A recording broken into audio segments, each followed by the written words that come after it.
আমরা এখন দেখবো হচ্ছে লেট অ্যালোনের বিষয়টা। Fill in the gaps intermediate second পেপারে fill in the gaps with words and phrase, এটা আমাদের আসবে আসবে একটা থাকতেই হবে আমাদের লেট অ্যালোন দিয়ে।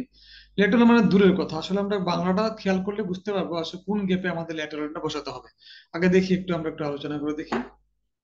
লেট অ্যালোন এর অর্থ দূরের কথা, এবং লেট অ্যালোন দিয়ে তৈরি বাক্যগুলো সাধারণত কমপ্লেক্স সেন্টেন্সে থাকে, যাকে বোঝার দরকার নাই। এসব নিচের বাক্যগুলো, বিশেষ করে বাক্যের বাক্যগুলোর অর্থের দিকে খেয়াল করি। খুব ঠান্ডা মাথা দেখে কি বলছে এখানে। শিশু can not write A bicycle, শিশু জনের নাম আর কি। শিশু একটা বাইসাইকেলে চালাতে পারে না, একটা মোটরসাইকেলের দূরের কথা, তাই না? অর্থাৎ এই বাক্যটা থেকে আমরা বুঝতে পারতেছি যে যদি আমাদের এখানে ফিল্ডিং গ্যাপটা এখানে থাকতো, তাহলে আমরা বাক্যের অর্থ অনুযায়ী খুশি দেখতাম কোথাও কোথায় দেয়া আছে দূরের কথা অর্থে। তো দূরের কথা অর্থে ইংরেজি আমরা ল্যাটারনটা শুনে থাকি বা ব্যবহার করে থাকি। অর্থাৎ শিশু cannot ride a bicycle, শিশু বাইসাইকেল চালাতে পারে না ড্যাশ আ মোটরসাইকেল, বা মোটরসাইকেল তো দূরের কথা। সেক্ষেত্রে আমরা খুঁজে দেখবো কোথায় লেটারন আছে, আমরা সেখান থেকে এনে লেটারন দিয়ে আমরা এই ফিল দ্য গ্যাপসটা করে নিব। অর্থাৎ বাক্যটা পড়লে দাঁড়াবে এমন: শিশু can not write a bicycle let alone a motorcycle.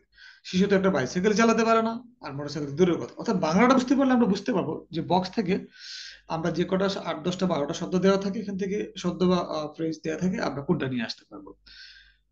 Okay, I have not money to buy a normal mobile phone, একটা বাটন মোবাইল ফোন কেনার মতো আমার কাছে টাকা নাই।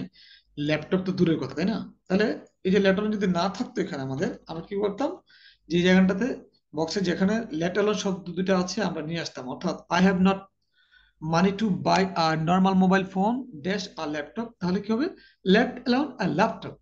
একটি সাধারণ মোবাইল ফোন ক্রয় করার টাকাই আমার কাছে আমার আমার নাই, আর ল্যাপটপ ক্রয় করা তো দূরের কথা। Okay, Hogel cannot memorise a short paragraph. Hogel নামক এক ছেলে বা বাবু একটা ছোট প্যারাগ্রাফই মুখস্থ করতে পারে না। আর কম্পোজিশন মানে রচনা। তাহলে একটা রচনা তো দূরের কথা, রচনা সাধারণত প্যারাগ্রাফ হচ্ছে বড় হয়।